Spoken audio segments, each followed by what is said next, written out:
Look, thanks for coming back on. It's great. My pleasure. It's Fucking been a hell, minute, you've had some turnaround since we spoke last. dude. It's like Crazy year. It's been a crazy year. crazy, like really crazy. Yeah. Like I was kind of thinking, so it's about it's around 18 months ago or so, I think, that we spoke. Yeah. And it Um, would have had to have been because I was still living in California, yeah, and we moved to Nashville, Tennessee, in February of 2021. And yeah. so it had to have been before that. Um, so like in that time you've had the move. That's Yep. like a big deal.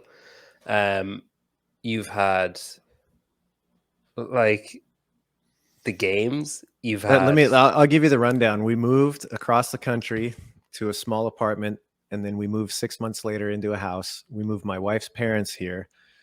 They're starting to get a little bit older and they need some help. So moved them. They stayed with us for a month before they got into their place. Um, New Year happened. Dave got fired. I'm up. it's And crazy. it's, we moved here thinking that it's like, oh, a little slower pace, kind of life will be a little bit more spacious, and nothing could be further from the truth. So it's kind of funny how, life has other plans sometimes. So what Like, can you and do? I know there's a thing with like there's CrossFit always has that unknown and unknowable, and like it's preparing you for whatever might come up. But like, even as Dude, unknown and unknowable goes, it's been a fairly fucked up like yes. 12 to 18 months. Like, how Yes, it has. are you sitting with it now as like, yeah, this is fine? It's totally. Has it always been fine? Have there been moments where you've been like, oh man, this is too much at once? Oh, absolutely the latter. Um, it's been tough. Yeah, I mean, it's one of those things where, and I'm happy to talk about. I don't know if we're recording or not, but like I'm happy Yeah, to. We are. yeah. Oh, great. Okay, cool. Yeah. Yeah. No, it's been hard. I mean, so many things. Dave's my friend. I worked with him for a long time, very directly in a lot of different roles. So to see him get kind of unceremoniously cut out is tough. And then come just the reality of, okay, now you guys have to be put in a position where you have to kind of build some things on the fly, because from my perspective, we were expecting to have that key leadership in place, and now it's removed, and it's not as easy as just, oh, well, all Dave did was programming, or all you have to do now is programming. It's like, no, no, no. All these other things that we had in motion are still in motion and still need to be completed. And so it's very much a difficult for a few reasons type of scenario. But at the end of the day, I feel like I've come out the other end of that now. If you would have spoken to me, I'm looking at my calendar here, like quarterfinals through semifinals was really hairy, because that was juggling all of those competitions and getting into the weeds of the games planning in a real tangible way, and in a way that I've never been responsible for. So that was a very, very busy time. Now that we're close enough to the games where there's a lot of things that are already set, and it's just kind of icing on the cake type of things, I'm in a much better headspace. So, so I've come out the other side.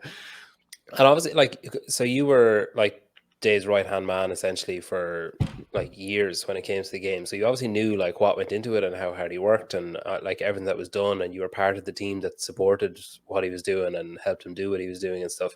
But like after having to step up, then like were there things that you were like, oh God, I didn't realize that this was part of it. I thought someone else did this, or like were there things that kind of surprised you about the workload? That's a good question. First of all, I think it's important to recognize that, there are many right-hand men and women, so to speak. Like I certainly on the competition side, yes, but there's big parts of the event that I still don't have a big hand in, because they happen outside of the ropes of the competition, the spectator experience, whatever. So weighing in on some of those things is certainly new.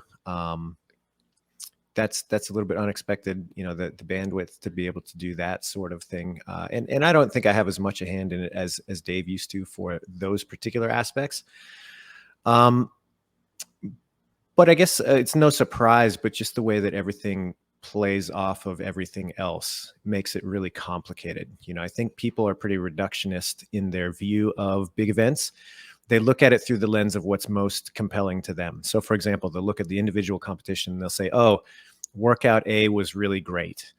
And you're like, cool. And then they'll come along the track and they'll say, but workout B was terrible. What were you thinking?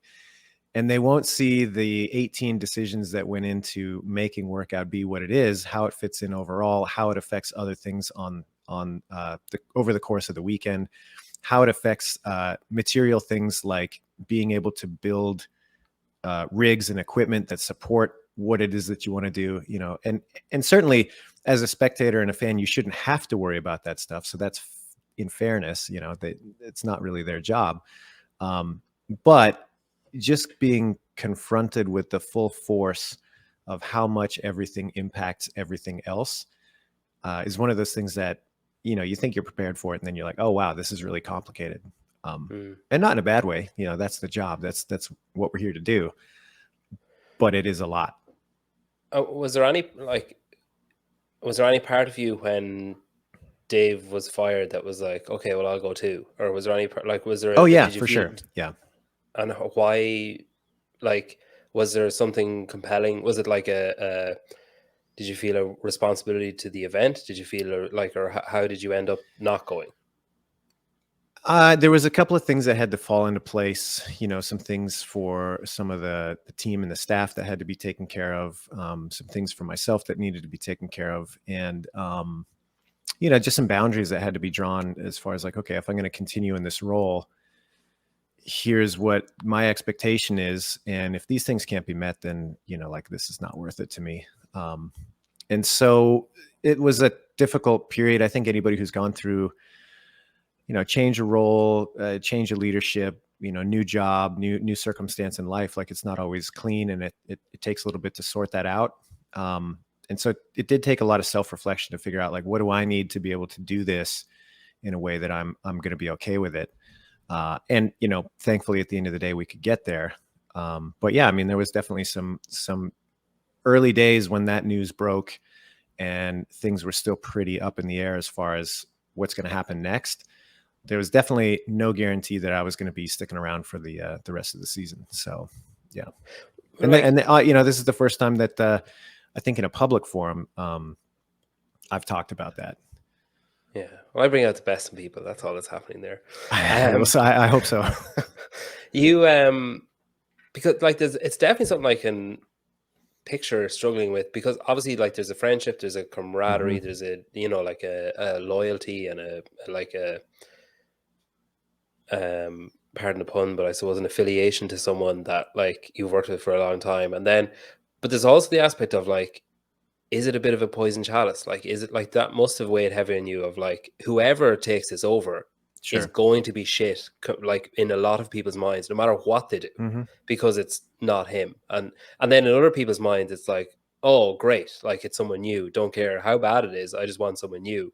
So like, was there any aspect of that of like, okay, yeah, maybe I want to go because is it worth it? Or, you know, if he's leaving, do I want to keep doing it? But then also the, like, am I on a hiding to nothing here by taking on such a big responsibility that's maybe doomed to failure in some people's eyes? No, I think that was less of a consideration for me personally. You know, like I've been involved a long time. I know that my history with CrossFit is as legitimate as it comes. I know that I'm, as far as experience and knowledge of what we're trying to accomplish, you know, I put my resume up against anybody else. And so, no, that didn't concern me so much.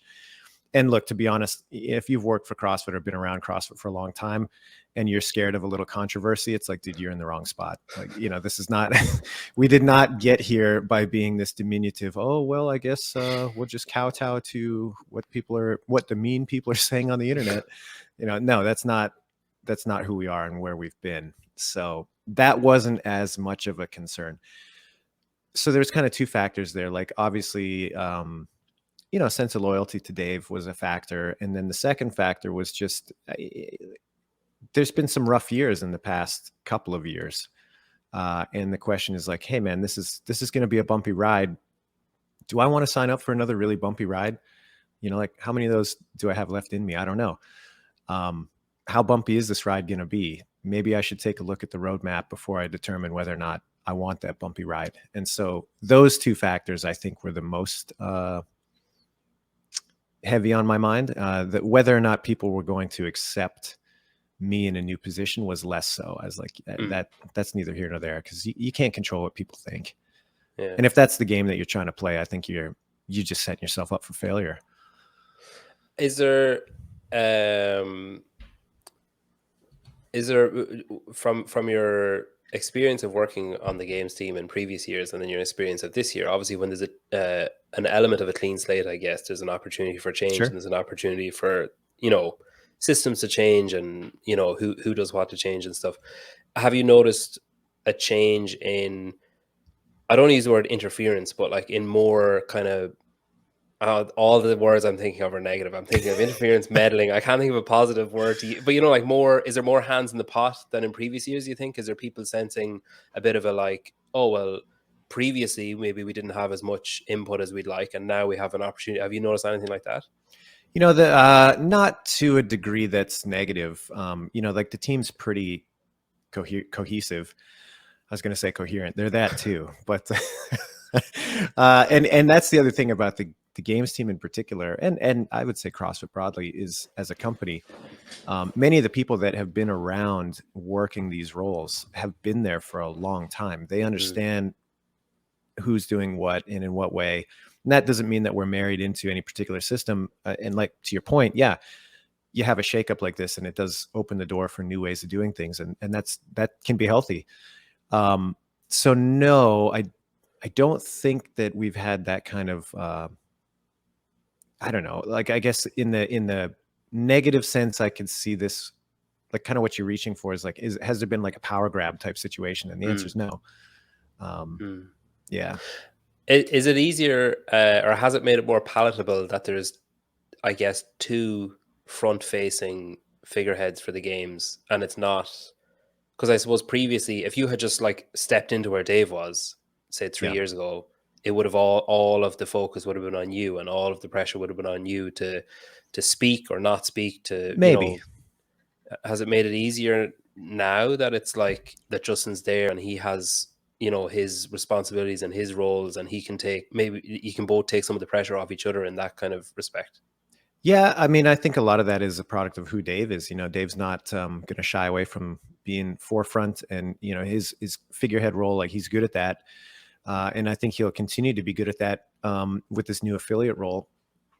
I am not going to be that. Like I think that was kind of the weird part of the transition. Is like, I'm not Dave. I'm not trying to be Dave, and I'm certainly not going to try to be the same kind of figurehead that he was. And if I am a figurehead at all, it's probably going to be in a much less, I don't know, limelight type of way. It's going to be a lot more understated, and a lot more, yeah, I guess just understated is probably the best way to say that. Like I don't think it's useful or appropriate or in anybody's interest for like me to try to be that. That's a product of who Dave is, and it's just inauthentic to try to replicate that. Was there any part of you that wanted to do the announcements at the Open, or were you immediately like, no, I'm not? That's one of the, picking up a honestly, marker? it wasn't a real big, I'm like, yeah, I'm happy to do it if that's the best plan for the team, but I don't feel like I need to do it. Yeah. So that's I guess that's kind of a wishy-washy answer, but at the end of the day, I'm like, yeah, I'm happy to take that responsibility if that's the best way forward. Don't feel the need to do it. You sound like you could take the criticism of handwriting pretty easily. That's usually the main I've thing. got better handwriting than Dave, hands down. It's not hard. My 2-year-old. Exactly. Yeah.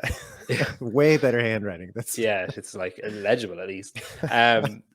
If we'll go, I'd like to go through the season. So it's interesting. Please. Because say the last couple of seasons, so say 2019, odd year. The games was odd. Big the time. Cuts, the size of field, the national champions, like everything was just very like drastically different. From regionals. Yep. The following year swung total opposite end of the spectrum, where you have like a stripped back, like bare minimum, different location, like 5-5, like totally different atmosphere again. Almost didn't then happen at all. I mean, yeah, like tooth and nail to get yep. anything on.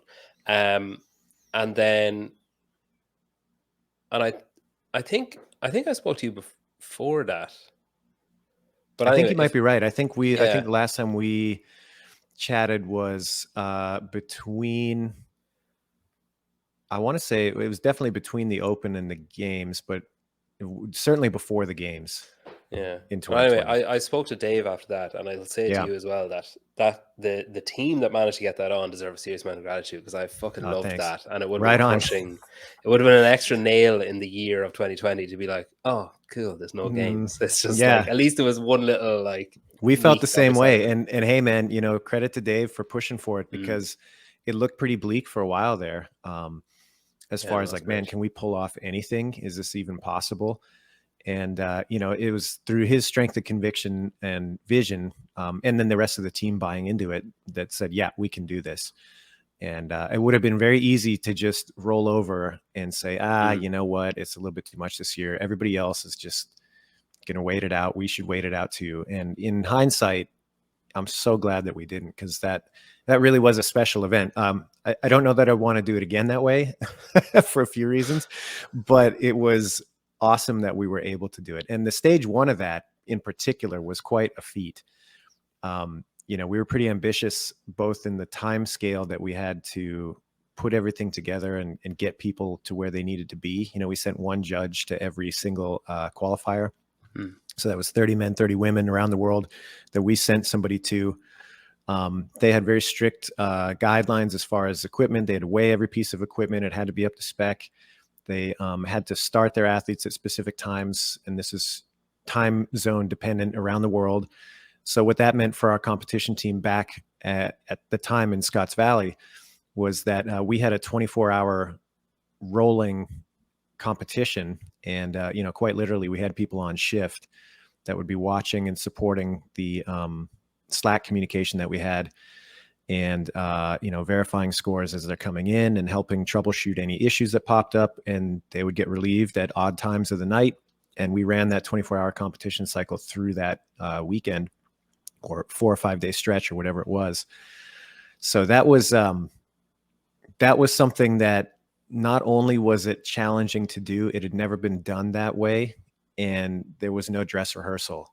The time frame was just way too short. So I'm really proud of that event in particular, even if it, like, I know there was a lot of positivity around it, which is great. That one is an easy one to take some of the criticism and say, hey, yeah, you know what? I'll live with the fact that there were certain foibles to that competition people might not have liked, because the fact that we could pull it off at all was like totally nuts. And hats off to the team for being game and yeah. saying, hey, we got less than a month to plan this thing. What do you think about a 5-night camping trip at the office? And everybody's like, yeah, let's do it. So, It's like it speaks volumes about the team, I guess, as well, yeah. that everyone's just like, okay. Yep. And I suppose last year, then you had, in hindsight, days last year, but you weren't to know that at the time. But even there was like more events. There was more, like, it was different. You had the whole COVID shit show of Yeah. people testing positive and all that. Um, is it kind of liberating? Like, does that kind of loosen the reins a bit this year? Is there less pressure because the last Absolutely. years have been so radically different? Well, less pressure in the logistical sense, because, you know, obviously you have a little bit more freedom to not have to worry about certain aspects like that. You know, like, we don't have to worry about this super strict testing protocol. We don't have to worry about that kind of pressure that certainly the world was feeling at the time.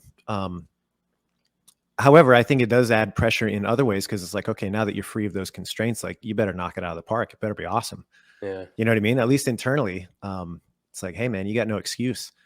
These externalities are starting to lift away. Let's get back to doing like the craziest, not craziest, I shouldn't say that, the most epic shit that we can. Can I swear? Oh, yeah, of course. Um, I actively encourage it. okay, awesome. So yeah, I think that's where the pressure goes. It's like, you know, life's about trade-offs. Nothing ever just like goes away. It's like you eliminate this one constraint, which is great. It's great not to have that pressure, but it's going to put pressure in other ways to be like, dude, let's make it as awesome as we can. And if we don't, what's our excuse? You know? Mhm. Um, looking at the season then so far, so you've had the Open. Um, am I right in saying that was like more or less like predominantly days workouts? There's some kind of some Yeah, tweaks, but like, almost exclusively. There was one movement in the first workout that we ended up swapping out. But other than that, those were Dave's workouts. why did you swap the first movement? And It was a new movement. We decided that it would be better to do with a smaller pool of athletes later in the season. So we pull it in the quarterfinals. okay, And that was one, just because, mass exposure to that many athletes. It's like, okay, we've never done it in competition before. Let's make sure we kind of do this with people that are a little bit more serious about competition, maybe with a slightly smaller scale. And then second is kind of the affiliate consideration about that. Like, we always do try to plan with some sensitivity to the fact that affiliates have to run this in their gym with a lot of people, and getting that through in different parts of the world. You got some people that are in the middle of winter, some people are in the middle of their summer, some gyms are huge, some are very small. What does that look like, trying to get a couple 100,000 people through this event in a practical sense? And is this the right time to do so? yeah. If you look at the Open and you look at, say, the workouts, the reception to the workouts, the I suppose the results of the test or the results of Yeah. the workout, are you happy with how it went, say, strictly from a programming perspective? Yeah, I think it was appropriate for what it needed to be. And as a game that the average person can show up and play, I think it was a win. There's always going to be arguments that's like, oh, it's not easy enough.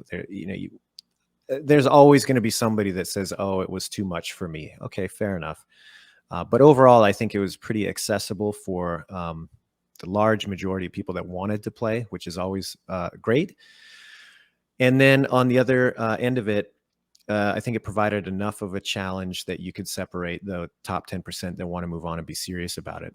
I think the criticism of this year's Open was it wasn't as broad as it could have been. And I think that's fair if you're looking at it to be like this completely encompassing test of fitness. Sure, you could make some arguments there that it wasn't as broad as years in the past, or maybe as some people would want it to be. Fair enough.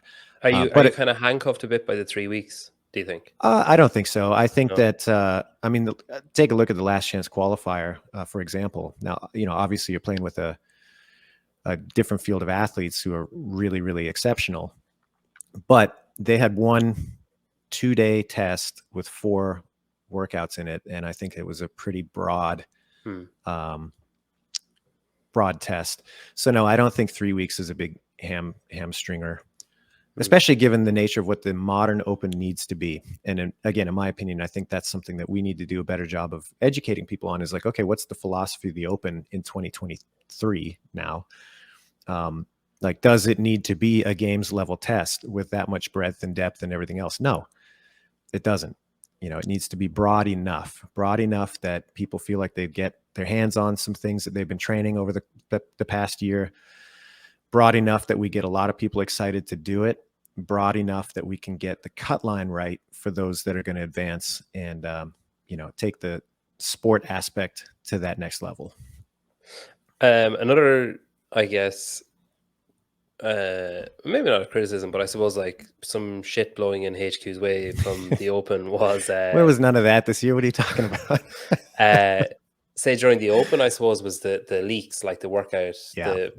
Yep. It looked like just a technological fuck up, basically, that a Yeah. link was, someone just happened to try a link. It was like, oh, the workout's actually there. Those kind of things are like, what happens when that happens? Do you just throw your hands up in the air and there's nothing you can do about it now anyway? Or is it damage control, or do you just accept that it's happened? Or what's the general reaction to that? Well, I mean, it's frustrating because everybody works hard to make sure that things like that don't happen. And so, I think it varies person to person. Personally, I feel like I'm a pretty good at accepting things in the moment. And it's like, what are you going to do? You're going to get frustrated and freak out for what? Like, it's done. There's nothing, you can't put that genie back in the bottle. So, might as well get used to that and then figure out what's next. But what it does and did for us start was like a real look under the hood, an inquiry as to how are we doing this? How has it changed? If it's changed from years in the past, why did this happen this year in this way? And then let's make sure it doesn't happen again. And nobody's satisfied with that when they're on the outside looking in because it's already happened. But that is what that triggered. And it's funny too because people have such short memories. I think that with not to focus entirely on Dave and his involvement, and then getting fired and what happens next and all that, but there really did seem to be this. I don't know what you even call it, but there was this deification of like, oh, well, when Dave was around, there were no flaws. And it's like, what? Like, have you been around? There were certainly bumps along the road. I mean, we had leaks in the past. We had problems, and not to disparage the work that we've all done to this point. I'm just trying to illustrate the fact that it's never been this flawless execution. And now that we have somebody that was there that isn't, it's all falling apart. And I very much feel like that's how people were trying to paint it, and still are in a lot of ways. They're like, oh my gosh, the sky is falling. This is not exactly the way that I remembered it in the glory years, with me conveniently not remembering the parts about those quote glory years that were less rosy. Yeah, I think it's acceptable. People are funny that way. But it's acceptable. I suppose like some people will hear you say that and be like, oh, well, it's easy for him. But it's kind of acceptable for you to say it because you've been in both camps. Like you were there when fuck-ups were made in the past, and you were there when fuck-ups were made this year. Maybe you're the commonality. Hopefully I'll still be around when fuck-ups are made in the future. Yeah. But, we'll see. If you move on to quarterfinals, then you program quarterfinals. Yeah, and quarterfinals were smooth, and we didn't have any bumps along the road, and so not much to talk about. I'm joking, but yes, I did. I programmed the quarterfinals, the 2 workouts for the semifinals that we gave to event organizers, the age group semifinals, and the last chance qualifier, and then now the games. And is it like, say with quarterfinals, were you nervous going into were you more nervous going into quarterfinals than the open because it was specifically your stuff, or are you, as you've alluded to, are you kind of confident enough to be like, I know what I'm doing, it's fine? Yeah, no, that the quarterfinals wasn't a big deal, and I programmed the quarterfinals largely last year. Dave, I was responsible for drafting them, let's say, and then Dave and I hashed it out and met in the middle with what ended up being the quarterfinals in their first year in 2021. So that process was routine, and that was the plan heading into this season. So that was already one of the responsibilities that I was taking on, and that plan was already underway at the beginning of the year. So that was just business as usual, really. There's just a little bit more of a focused spotlight because now people are thinking about it in a different way. So as far as my process there, no, it didn't really change much. Because it was already expected. And were you happy with how that went, or like, as in how the workouts went, how the reception to the workouts was, and then did the queries that came or the criticism that come, is it the same as a criticism for the open, where you're like, okay, why is there criticism, and what can we do to negate it next time, I guess? Oh, absolutely. I mean, like, you can't be invested in something. I guess you can, but I'm not. You can't be invested in something for like 15 years that's a niche thing that you kind of dedicate your whole life to, and then just be like, man, I don't really care that much. Like, that's absurd. You know what I mean? Like, why wouldn't I just go get a bank job somewhere or whatever if that was the case? This is not the game that we're playing. Like, I've stuck it out working for CrossFit, making my life revolve around CrossFit because I believe it to be the best of what it is, and I think we've all seen that. We've seen that in the way it can really impact people positively, and the cultural effect it can have broadly, all these really big picture, awesome, positive things. It's not, I lost my train of thought a little bit, but the point is that if you're sitting there and you're responsible for something like this, and you've got the attitude of like, well, it doesn't really matter, or, I'm not really interested in it. It's like, why are you doing it? So yeah, absolutely. The criticism is one of those things that you're always going to look under the hood and certainly not immune to that and the impact that it can have emotionally or whatever else. But at the end of the day, you got to weigh that against, like, did I do the homework? Did I, make this thing what it should be? And I think as far as the programming was concerned, I think as far as the experience that most of the athletes had, I think the answer was yes, it was a big success. Were there some instances and some high profile instances that dampen that? Absolutely. And are there some things we're going to do differently because of that in the future? Yeah. So semifinals, CrossFit programmed. So you programmed 2 events for that. The complex and the rope climb. For the individuals, yeah. Yeah. And like, it's kind of funny because, like, part of me is like, say some of the feedback, we'll call it, that comes, I'm kind of like, yeah, okay, I can see where the annoyance is. And then sometimes it's kind of like, I think you kind of alluded to it there. Like, do you feel like people are just looking for just anything to be like? Oh, some of them for sure. There's lots of people that have their mind made up that, CrossFit is past its prime and it's a sinking ship and there's no hope and, blah, blah, blah. Fine, you can have that attitude, but I don't have to listen to it necessarily. And then it's like, for me, who is still faced with, and many others who are still faced with doing the work, it's like, what's your response to that? Just throw your hands up and quit? Come on. What do you think that we're going to do? We're going to try to make it the best that we can. So I don't know. Criticism's always funny because you have to your point, take it with a grain of salt as far as where the person is coming from. And I'm generally pretty charitable. I call it my naive Canadian man hat. I was born in Canada, and I put that on from maybe a lot. And I'm generally pretty charitable and kind of take the view that most people are coming with a good intent. And that's certainly not the case. There are many, many people that don't have anything constructive or a constructive intent, and people take them as if they are. And I think that that's not necessary.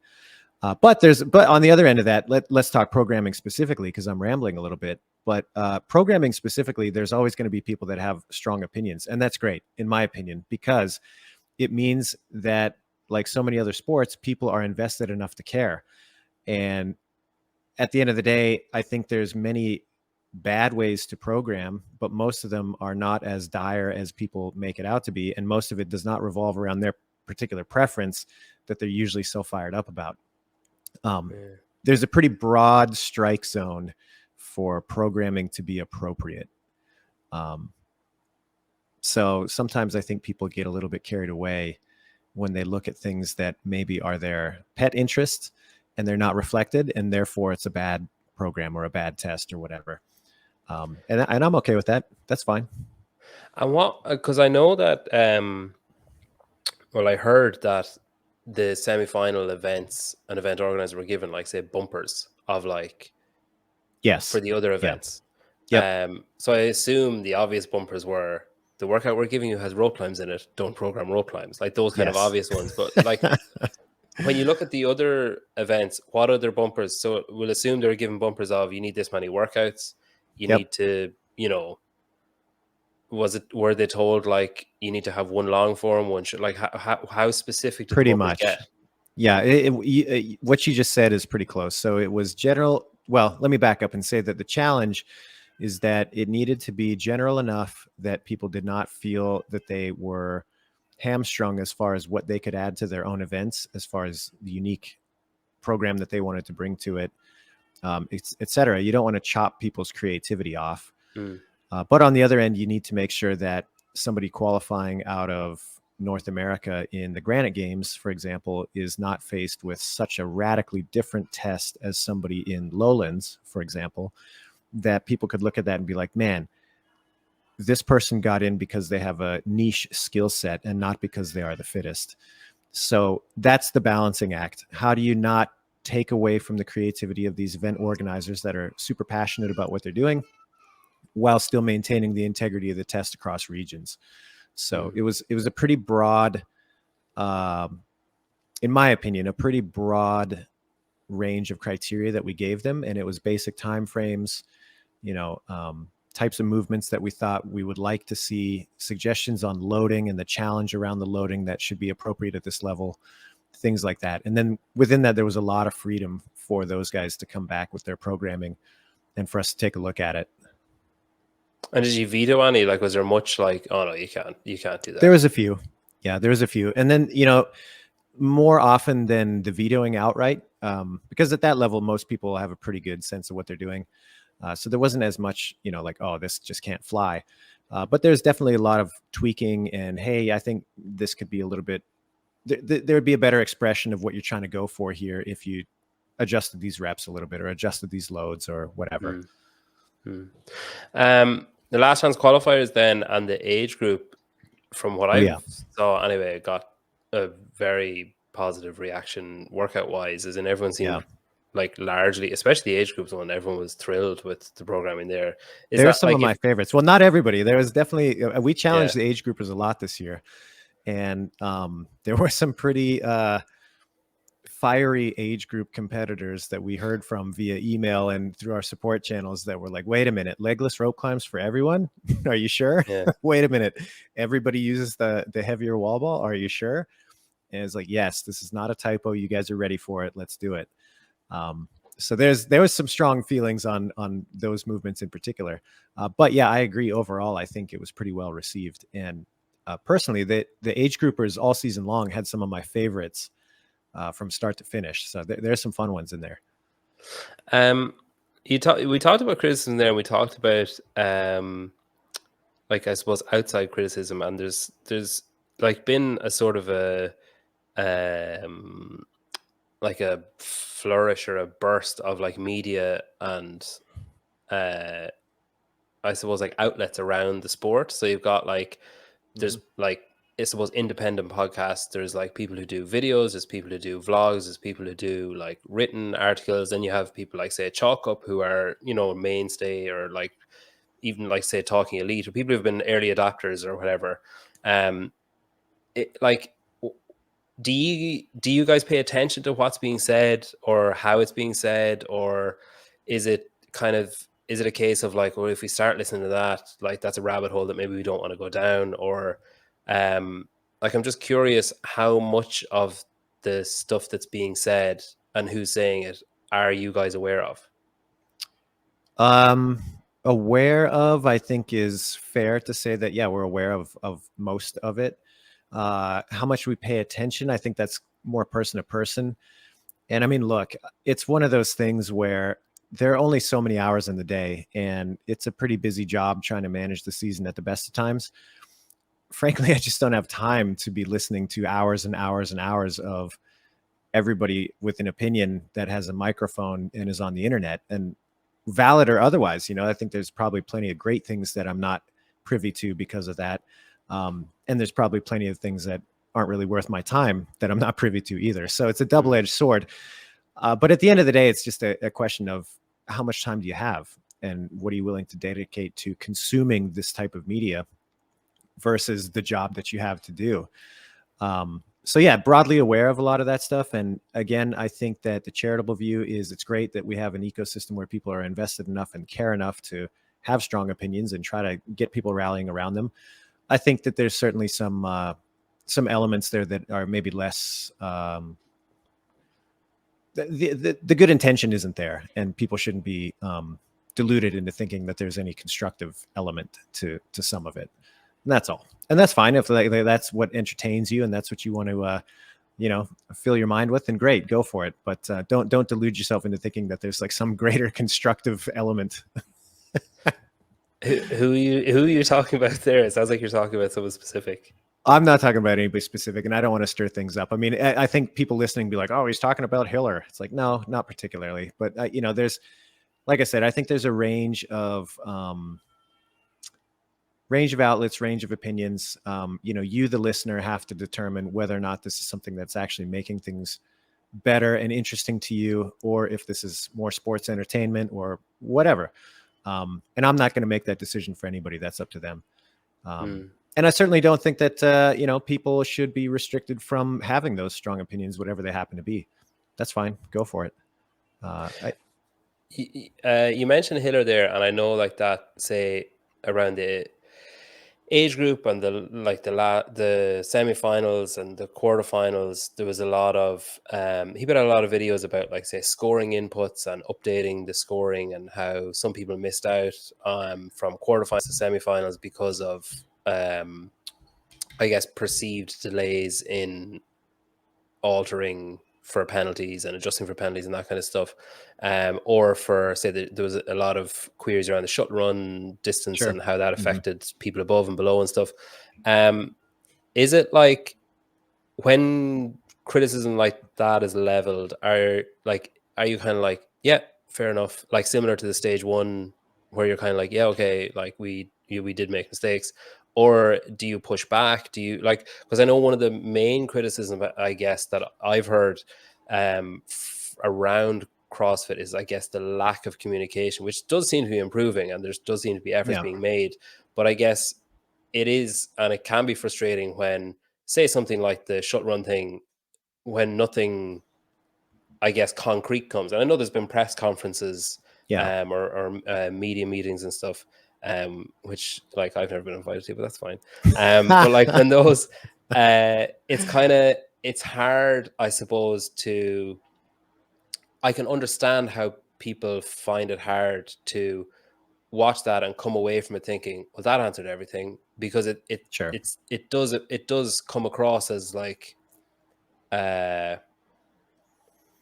I'm trying to think of a word. Incestuous is the only thing that's coming into my head. You know, like, where everybody's like on the same team, talking to Yeah, each like other an echo about, chamber type of yeah, situation. like, but then I suppose the other side of it is, you don't want to just invite everyone in and then have, like, you don't know what anyone's going to, like, you don't know, it could be totally derailed for 20 minutes by someone, going down a really specific rabbit hole. So I understand the balance, but like, is it hard to communicate without over communicating, or is it hard to, because I guess it's a culture shift as well, where there hasn't been communication and now you're trying to instigate it, I suppose.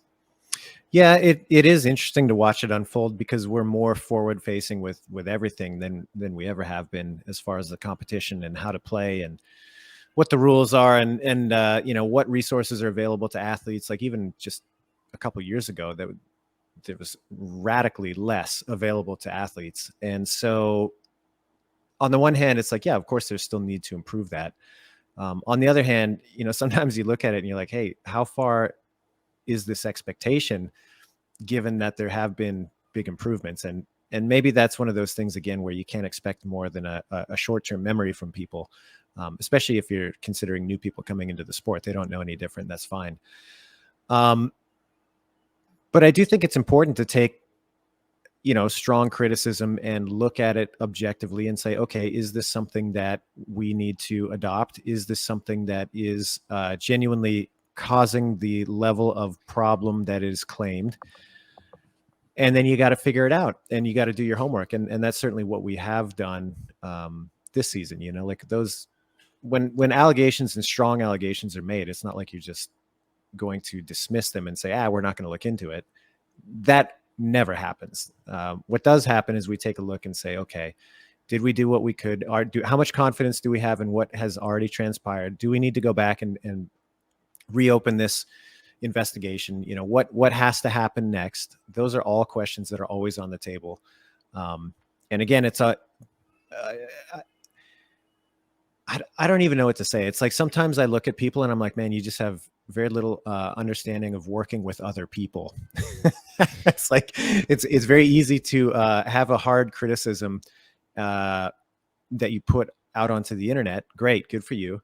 But it's clear that you've never been part of a group that actually has to work with other people and pull things off. And there's always going to be a trade-off, especially when that train is leaving the station. And what I mean by that is, cool, you've got one competition resolving, and a week and a half later, you got another one kicking off.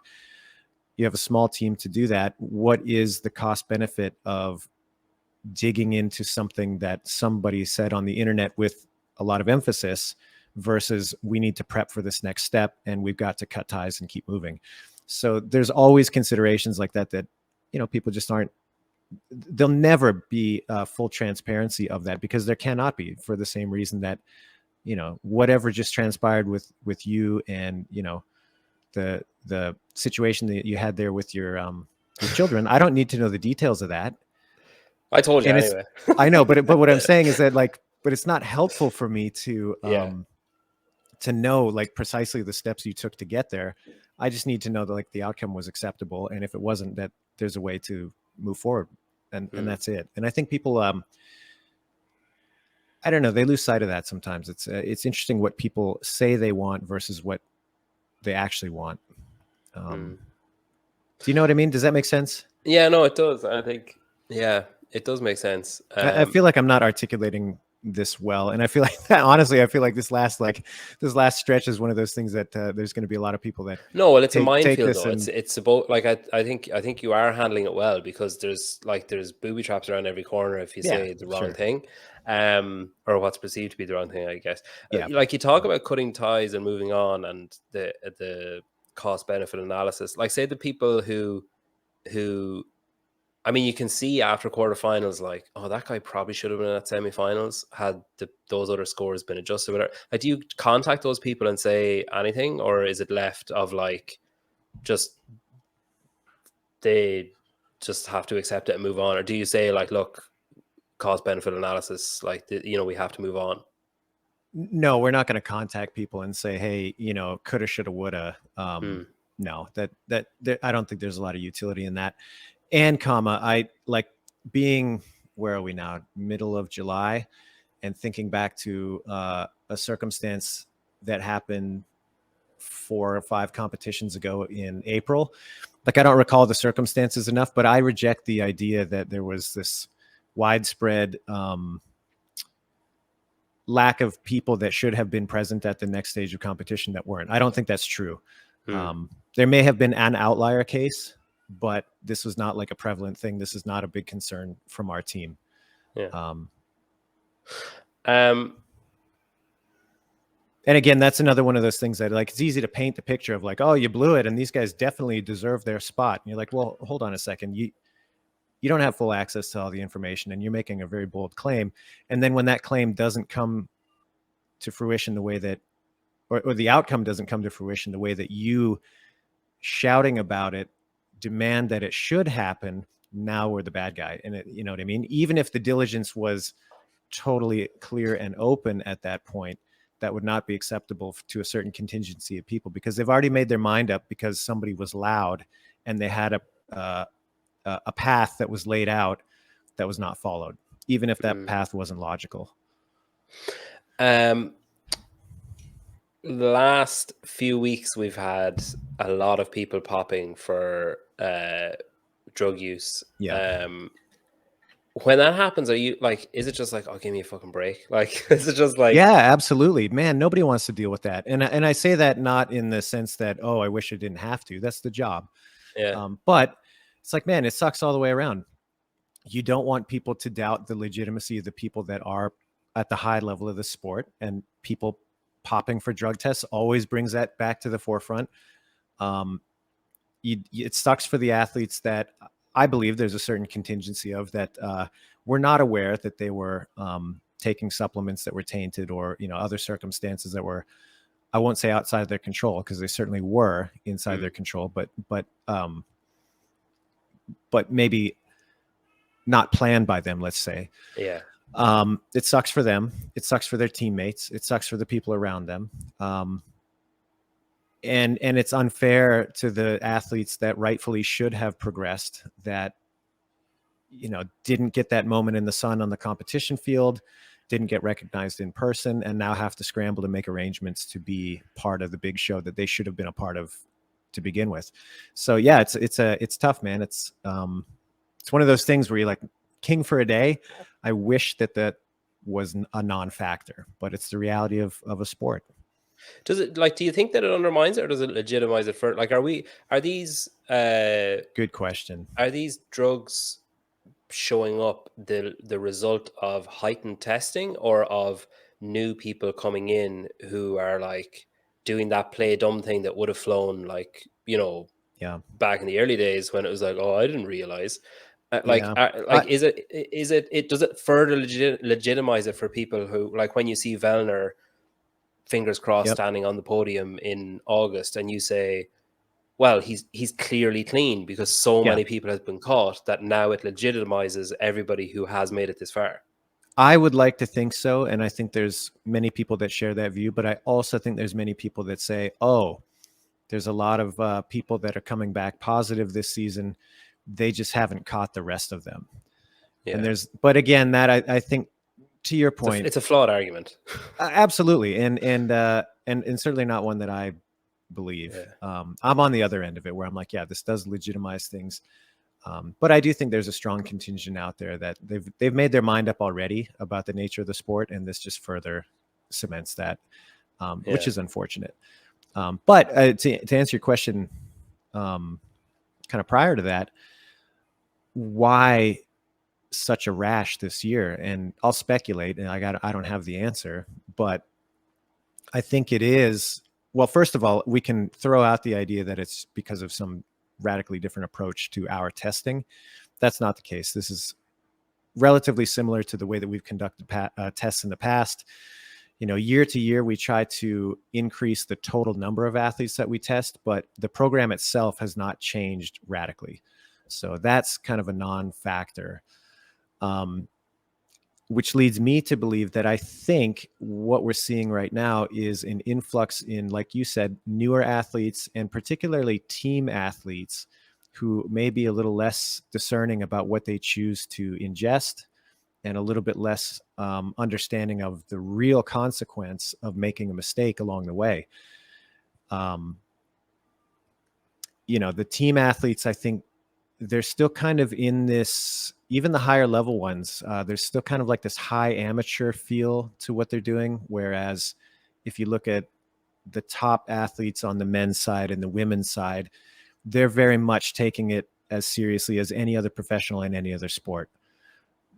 I don't think that's the case for many of the teams, at least many of the athletes on the teams, so there's still more of a regional kind of communal feel there, which in my opinion opens the door for people to be less stringent. And that opens the door for situations where, legitimately or otherwise, you're like, man, you tested positive, and now the team has to face the rest of that impact.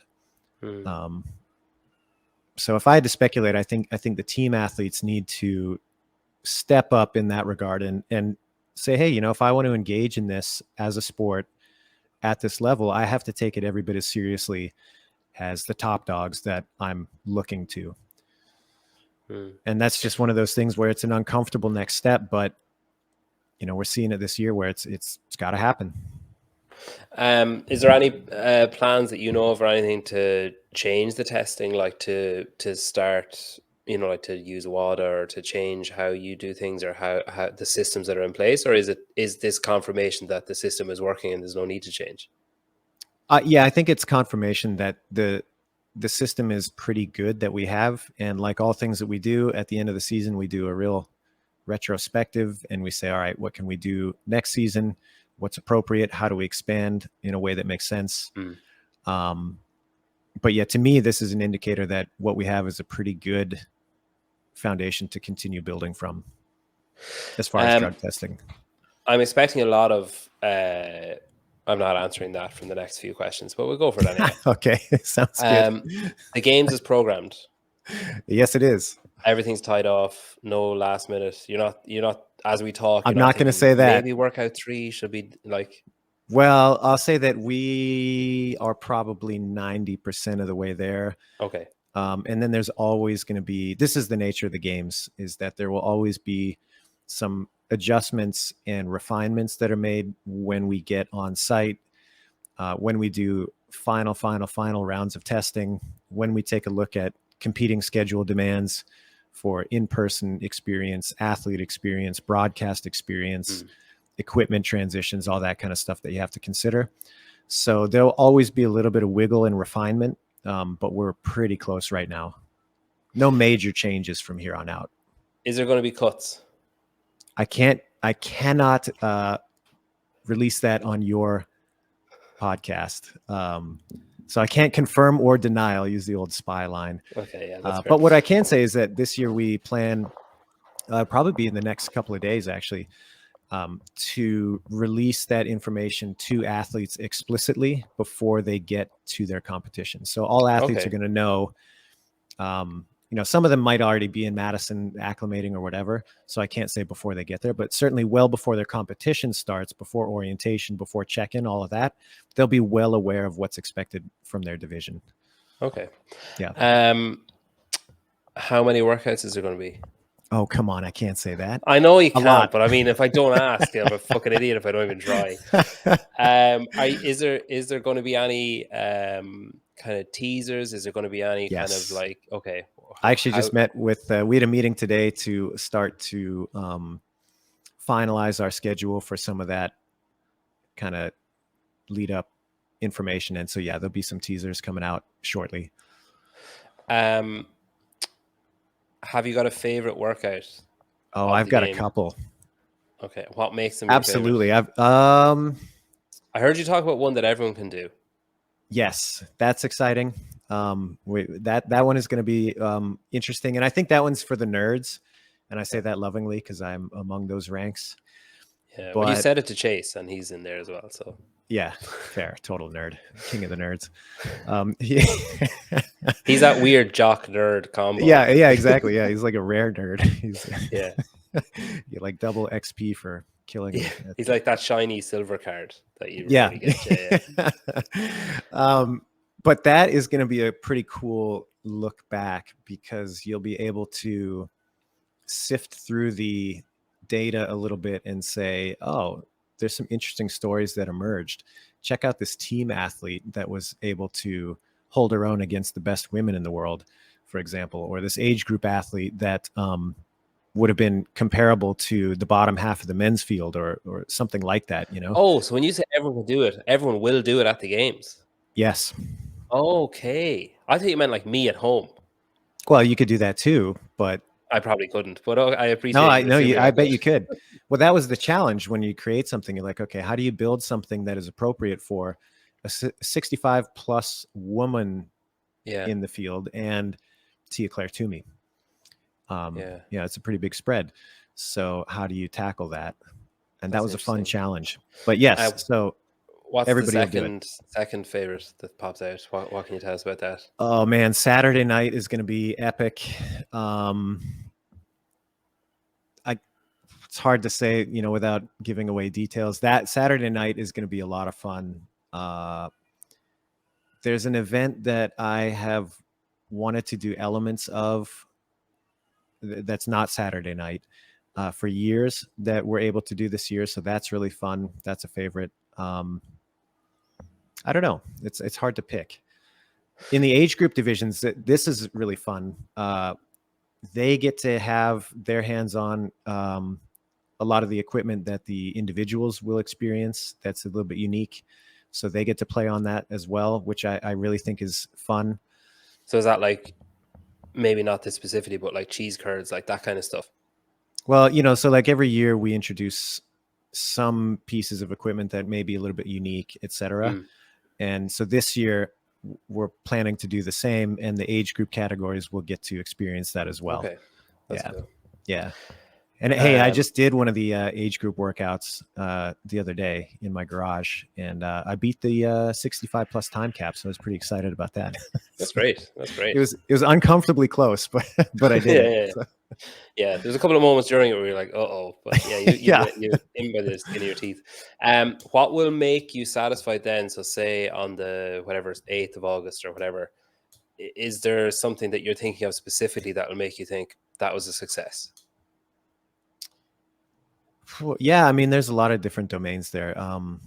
Every time you're staring down a big event like this with a lot of moving pieces, and not because you doubt yourself, but you're like, yeah, can we do it at all? Like, there's a lot. Of course, I have faith in the team that we can, but you just have those moments where you're like, man, can we do it? Yeah. So doing it will be the win. But I think to me, what's really important, and I said this, I think it was to Sean and Tommy recently, that it's really important to me that, the games, obviously it's a transitional year. It's got to be what people expect it to be. It's got to be this epic, complete test, and it's got to be big, and it's got to showcase the athletes, and it's got to stretch the athletes, and it's got to frustrate some of the athletes.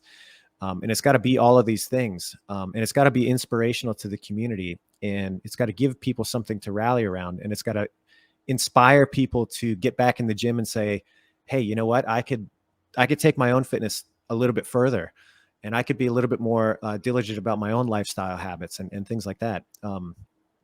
And I feel it's really important on a personal level to reflect all of that, because that's what I believe the games to be. It's this big festival from this niche community that believes in this thing enough to be interested in all aspects of it. And again, I'm rambling. I don't know how articulate I'm being, but it is important to me to carry that torch. And obviously I'm going to do it in my own way. And obviously there's going to be some things that are going to be a little bit different because of that, but it's rooted in the tradition of what CrossFit is, and by extension, what the CrossFit Games are. Is there, I like when you ramble because your passion comes across. So I think, I wouldn't be anyway self-conscious about it. Okay. I appreciate that. Have you started looking at 2023 yet? Or is that like, yes, okay, that can wait till September? No, so the way I operate is that, like, anything that we had to pitch because it was just too much this year, or logistically it wasn't possible to pull it off with everything else we have going on, or it was a great idea but not yet, I just have a little document where I house all of that stuff. And it's by piece of the season too. So I've got notes on what I want to do for the Open next year, and notes on what I want to do for quarters, and notes on what I want to do for semis, and notes on, hey, this would be a great games event next year. They're not fully fleshed out because the focus just can't be there, but there's certainly the seeds of things that will grow into more complete ideas.